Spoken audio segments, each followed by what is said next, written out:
right, back here at Gillette Stadium. Morgan Moses in the house, straight from the locker room, still in his pads.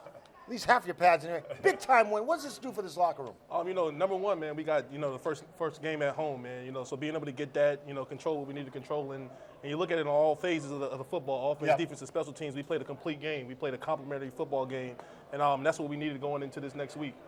A lot of talk about Rhamondre Stevenson and all the turnovers and the fumbles. What does it say about your coaching staff and the trust that they have in him? The very first play from scrimmage, you guys give them, they hand him the ball and let him run with it. I talked to him last week when he had his fumble issues, and I told him, I looked at him and I said, look, man, we're gonna need you to win the game one of these days, and look at it, man, going the way he ran the ball, all three of those guys ran the ball downhill, fast, and just being able to get in the second level, and obviously the offensive line, and Drake Maye getting us in the right plays. We played efficient football today. You guys had a tough start. Carolina sort of had a flow of things, and Bryce Young looked like he was comfortable. They get down and score.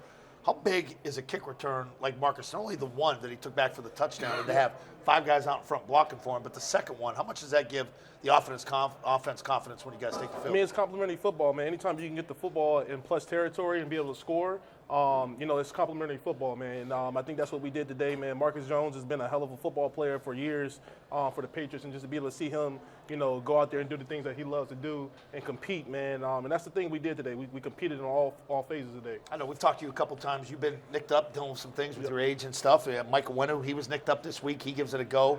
Obviously, with the left guard out, you bring Ben Brown in. So Ben Brown's felt like you guys didn't skip a beat with him. No, 100%, man. Everything goes through Garrett, man. Garrett Bradbury, our center, man. He gets us on the same page, and it's electrifying, man, when you can have a guy that can, get us in the right schemes and the right blocking schemes. And this is what you see, man. When they're all 11 are operating at a high level, you move the ball up and down the field. Stefon Diggs. Finally having a breakout game, right? I've been waiting for this guy to unleash for a while now. No, and you know what? He stepped up today big. No, everything that he does and he brings to the team, man, the energy, the flow, a true number one receiver. And one thing about it, he's been patient. He's come to work every day.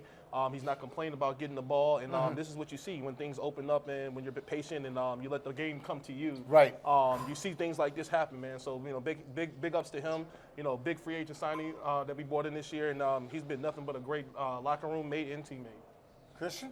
There's a lot of talk about offensive line cohesion and keeping the same group of five guys in there.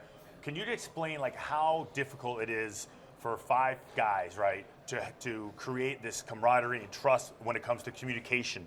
Like how long? I think people think it should just happen right away. Like how long should it take, or is it each team different? Well, the big thing is that a lot of us, we didn't play a lot in the preseason or in joint practices. So when we hit the ground running, week one, it's a lot of us having all 11 on the field at the same time. But the things that we do in the building, outside the building, going to dinners and things like that, and just fellowshipping and creating that brotherhood every week. Obviously you see it on the field. Like you said, Mike was down a little bit this week, and it's our brother. So for us, it's like if Mike can't be 100%, somebody else has to pick up that that drop, and we're able to do that and just communicate. And like I said, man, Garrett's been a hell of a football player for us in the middle. You're talking about the center now, center, Bradbury. He's been a hell of a guy for us, man. Just getting us all on the same page. You're excited to play potentially your last game in Orchard Park in the old stadium. We got a new stadium next year, but you played a lot of ball games up there. It's a different type of environment. It's a night game next week against Buffalo. How big is the game is this for you? Everybody's gonna be watching. And it's a division game, so it counts for two. So be able to go out there, Vrabe said it earlier. This is a team that we haven't had great success, against in previous years, but being able to showcase what we can do out there today, and have that adrenaline push over to next week, man. I think guys are going to be ready. Steve Burton alongside Christian Fauria, Scott Zolak, and Morgan Moses straight up from the locker room. And let me tell you something. You talk about the offensive line coming together and bonding, but tell people what you guys do on Thursday nights. Every Thursday night, man, we pick a place to, somebody picks a place where we're going to eat, whether it's Top Golf, Capitol Grill, you name it, man. You guys go out every Thursday night? Every Thursday night. It's mandatory. It's our way to get out the locker room and just create that brotherhood, learning your brothers outside the locker room. That way when you get on the field, nothing can come between us. Who pays?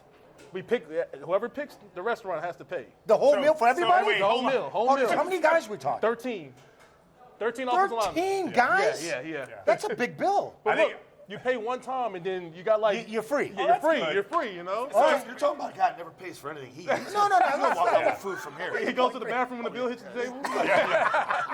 Hey, I heard you guys ordered the same drink, the Shirley Temples that you get on.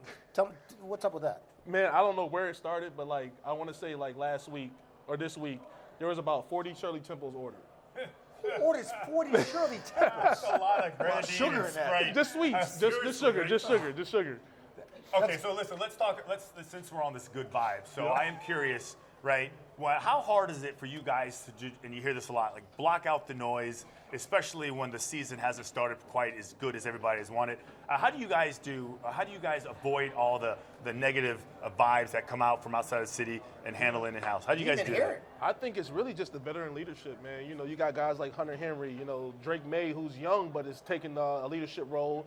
Like I said, Garrett Bradbury, myself, Mike O, and obviously the defensive guys as well, man. And so when you have a great locker room of veteran guys and veteran presence that's been through the ups and downs of their careers and seasons, you know, last week, you know, we had the 5 turnovers, and we preached that, you know. Nobody really got upset. We just preached like, hey, we got to keep the ball. We got to keep the ball.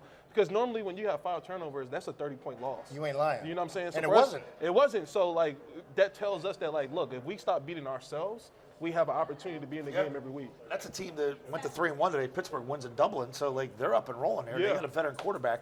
You guys not so veteran. You got a young kid in there at 23. How's he been in the huddle? He's been great, man. Good. And the biggest thing about it is, like I said, I keep on saying Garrett Bradbury. Why? Because he's played so many football games at center, and he orchestrates everything. You know, he'll see things at the line that Drake might not see, and he'll look back and say, Drake, no, here we got to go here, we got to go here. Oh, he'll and so make being a able, change, huh? being able to have that camaraderie and a quarterback that's like, hey, like I trust you to see what you see. It's big, man. It's just you know, definitely playing, you know, team football, and obviously, you know, that brotherhood that we talk about, eating dinner every Thursday, get to know your brothers outside of the game.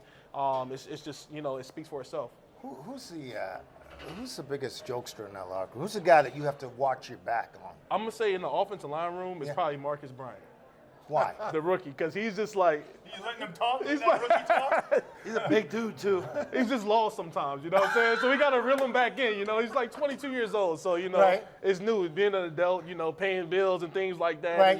And, you know, rein but him in? we gotta rein him in a little bit, you know. But it's been good, man. It's been good for all of us just to be able to have that camaraderie with the young guys, the veteran guys, because we push each other. You know, Will Campbell's came in and has done nothing but put his head down and work. And I tell everybody, I learned just as much from Will that he learned from me.